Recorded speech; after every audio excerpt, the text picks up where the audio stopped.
So a particular question that has continuously come up that really hasn't been addressed here is the question of, do I need a teacher? Should I find someone who points? Do I need someone that I'm somewhat dedicated to, like a guru or something along those lines? And the answer to that question is a little bit of a yes and a no. This video will just kind of cover some of the aspects of what it is to work with one who points and the benefits of that, and also some of the pitfalls. We tend to swing from one aspect of this dual experience to the other sometimes, and we'll cover some of that in this video as well.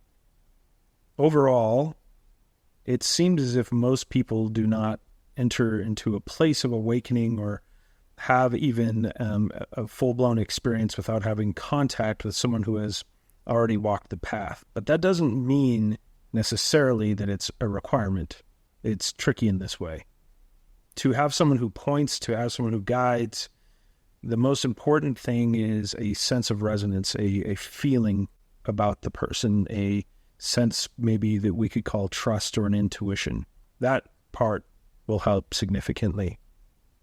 If you are on the path and you find yourself in some kind of loop, or you find yourself in some level of stuckness, then it can be really useful to contact someone that you feel engaged with, you feel resonating with, and see if something can break loose.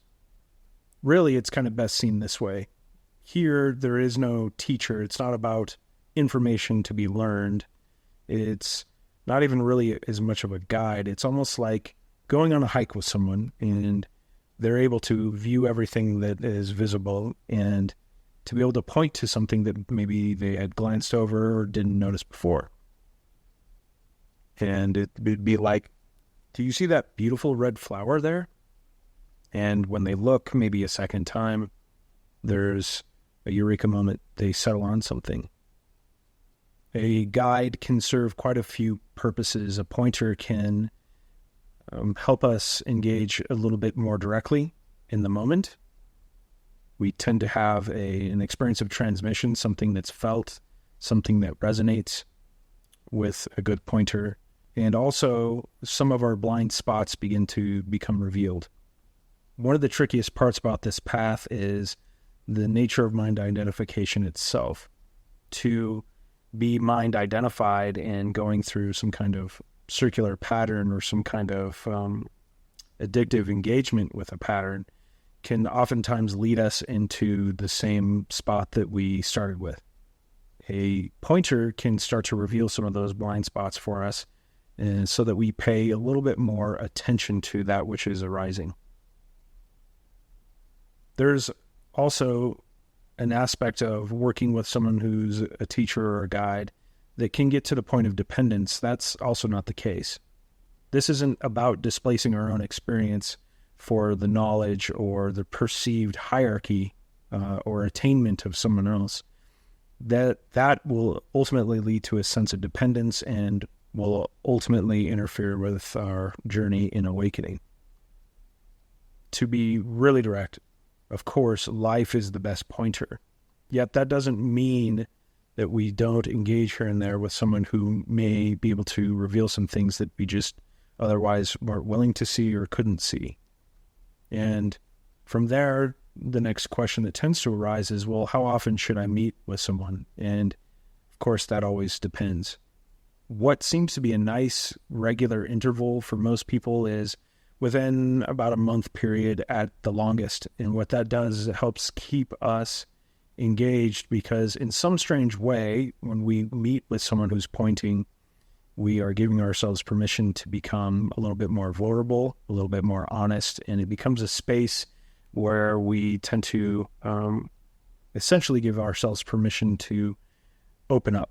That can be also extremely useful.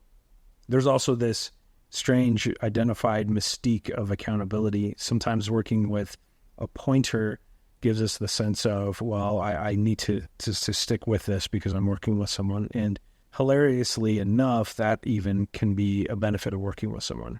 But ultimately, A pointer is just one who guides us a little bit closer to the moment. And it's really not even about the content of what's being exchanged in the meeting as much as it is something underneath the surface that's felt. And that's one of the number one things heard here, is that it's not even really about the conversation or the details or the content. It's about something that's being directly experienced. There seems to be a pause. There seems to be a sense of silence. There seems to be a sense of connection. That by itself can be of value.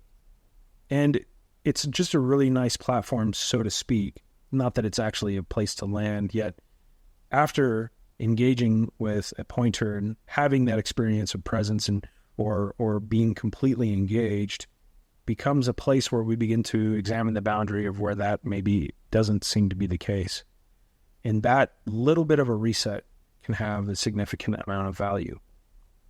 Yet ultimately, as mentioned, that life is the best pointer if we are in a space of being able to pay attention, and if we are in a space of being able to notice the aspects of what's arising and what might be compensating for that, then life is revealing everything. So it's a little bit of a fine line here. It's to work with someone and take full ownership of experience, yet not depend and not default and not displace for whoever it is that we choose to work with.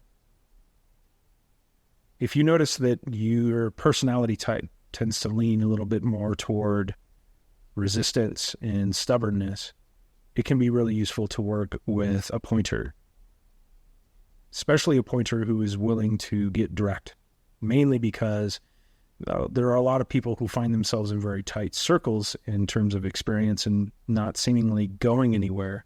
And that stubbornness is essentially holding that intact. And to have an environment where there's a sense of trust, and even when it comes to language, a sense of objectivity, where things don't feel so personal, and that opening up happens, that can start to break down some of those mechanisms of identity.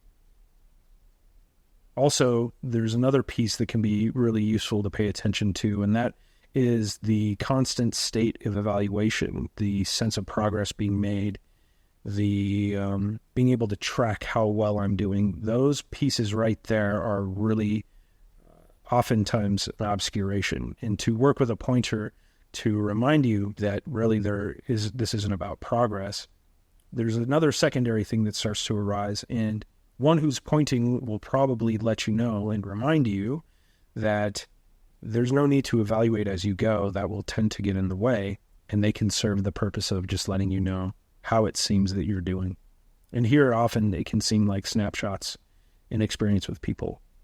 Some people choose to engage with a pointer on a more regular basis, maybe every 2 weeks or once a week, and that can also be quite a bit of value. If you find your personality one that is likely to build a way out of every situation, if you find that you're so hard-seeking that you tend to hop from thing to thing to thing, that is another great reason to engage with someone in a one-on-one basis, mainly because having some sense of consistency in this transition actually will provide a significant amount of value.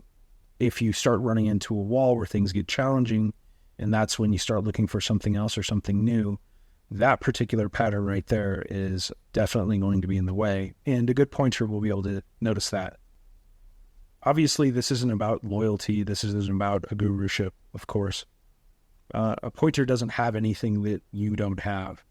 A pointer hasn't attained anything that you haven't attained. It's not like that. Instead, it's someone who has had a very direct experience with the dissolution of identity itself. And so there are a lot of hallmarks that tend to show up for a lot of people along the way. Maybe not as much of a distinct map, per se, of how this tends to arise, yet there is an intuitive experience where, yes, that's it. That tends to arise quite a bit. And you might find even a place where you don't have to worry about judgment when you're working with a pointer. Other people come to just simply engage in this type of conversation and to sit in this because their outer world or outer experience doesn't seem to provide any of that opportunity. another great reason to interact with someone who points. So with all these particular pieces in mind, if you have been considering working with someone, or if you find yourself stuck, or if you know yourself to be stubborn and you've come to some sort of conclusion about what the path is and what this all is about, it can be useful to meet with somebody to get that broken up a little bit, or to at least get a sense of where you might be along the path. Even though that's not important to know where you are, sometimes alleviating some of that external or internal pressure can provide quite a bit of benefit. This experience of just expressing and opening and really diving into something deep can have such a significant value. And you'll find, unlike therapy itself, since this isn't therapy, it tends to touch on some of the deeper things that you might not be able to touch on in your regular therapy sessions. By no means is this superior, yet some of us have reached some kind of threshold in that particular venue, and this is a place where we go seemingly a little closer to something. So if you're interested and you have a sense and intuition of meeting with someone who points, then this is your encouragement to just go ahead and do that. And you will find that a lot of people who point will offer free sessions for the first session. Here, the schedule is opened up quite a bit for that as well. So take a look on the schedule and see if there's something that fits if you're interested. And just see if there's a resonance there. The most important thing is to work with someone that you resonate with, that you feel like you can enter into a space of trust and vulnerability with. That will be quite useful for you along the journey. Yet ultimately, it's definitely not a requirement to have one who points or to work one-on-one. Yet it can definitely be useful to possibly break something loose or essentially jumpstart the process of engaging with this as it is. Hopefully this answers most of your questions, and if you have any other questions, feel free to put those in the comments below and we'll get to those. Thank you.